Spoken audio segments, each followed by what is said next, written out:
What is 0.875% as a decimal? So 0.87%, and we need to convert this percent to decimal. So rewrite this 0.875. Instead of percent, you can write this 1 over 100. Now multiply 0.875 divided by 100.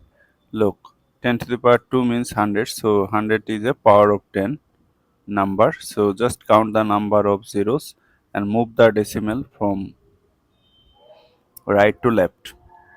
How many places? 2 places, as we have 2 0. So 1 place, 2 place. So we are getting here decimal, then consider here one placeholder 0, then 875. You can add one more 0 before this decimal to mean that this number is less than 1. So 0.875% as a decimal is this.